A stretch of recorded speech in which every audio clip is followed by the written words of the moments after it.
আইপিএলে 4,72,00,000 টাকা দাম উঠেছে মুস্তাফিজুর রহমানের। তাকে নিয়ে কাড়াকাড়ি করেছে চেন্নাই সুপার কিংস ও রয়্যাল চ্যালেঞ্জার্স বেঙ্গালুরু। মূলত মক নিলামে উঠেছে এই মূল্য। মূল নিলামের আগে অশ্বিনের মক নিলামের মুস্তাফিজের এই মূল্য সাড়া ফেলেছে। আরো শুনুন প্রতিবেদনে। ইন্ডিয়ান প্রিমিয়ার লিগ আইপিএল এর বহুল আলোচিত নিলাম বসতে যাচ্ছে আর মাত্র দুদিন পর আগামী 16 ডিসেম্বর। এই নিলামকে ঘিরে ইতিমধ্যে ক্রিকেট প্রেমীদের মধ্যে শুরু হয়ে গেছে ব্যাপক আলোচনা ও উত্তেজনা। নিলামের আগে সেই উত্তেজনায় নতুন মাত্রা যোগ করেন ভারতের প্রাক্তন স্পিনার রবিচন্দ্র অশ্বিন। নিজের ইউটিউব চ্যানেলে তিনি আয়োজন করেন একটি মক নিলামের, যা সরাসরি সম্প্রচার করা হয় দর্শকদের জন্য। সেই মক নিলামে দারুণ সাড়া ফেলেছেন বাংলাদেশি বাঁহাতি পেসার মুস্তাফিজুর রহমান। অশ্বিনের এই মক নিলামে মুস্তাফিজের ভিত্তিমূল্য ধরা হয়েছিল 2 কোটি রুপি।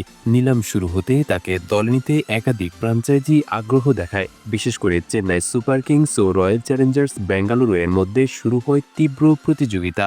প্রথম দিকে মুস্তাফিজ প্রায় 2 কোটি রুপিতে বিক্রি হয়ে যাওয়ার সম্ভাবনা তৈরি হয়েছিল, তবে সময় গড়ানোর সঙ্গে সঙ্গে দলের প্রতিনিধিরা একের পর এক দর বাড়াতে থাকেন। নিলামের উত্তেজনা চূড়ায় পৌঁছালে শেষ পর্যন্ত দাম গিয়ে দাঁড়ায় 3,50,00,000 রুপি, যা বাংলাদেশি মুদ্রায় প্রায় 4,72,00,000 টাকা। শেষ মুহূর্তে চেন্নাই আর দাম না বাড়ালে বেঙ্গালুরুই মুস্তাফিজকে ধরে নেওয়ার সুযোগ পায়। সম্প্রতি আইএল টি-20তে দুর্দান্ত পারফরমেন্স করার কারণে মুস্তাফিজকে ঘিরে ফ্র্যাঞ্চাইজিগুলোর আগ্রহ আরও বেড়েছে। বিশেষ করে পেসারদের ক্যাটাগরিতে তার নাম উঠলে বেঙ্গালুরু ও চেন্নাইয়ের পাশাপাশি দিল্লি ক্যাপিটালস ও কলকাতা নাইট রাইডার্সও আগ্রহ দেখাতে পারে বলে ধারণা করা হচ্ছে। আইপিএলের মূল নিলামেও মুস্তাফিজের ভিত্তিমূল্য রাখা হয়েছে 2 কোটি রুপি।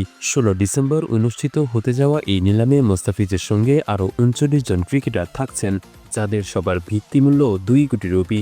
এই মিনি নিলামের মাধ্যমে ফ্র্যাঞ্চাইজিগুলো তাদের স্কোয়াড শক্তিশালী করার পরিকল্পনা চূড়ান্ত করবে। ফলে প্রতিটি ক্রিকেটারকে ধরে নেওয়ার লড়াই হতে পারে বেশ কড়া ও প্রতিদ্বন্দ্বিতাপূর্ণ।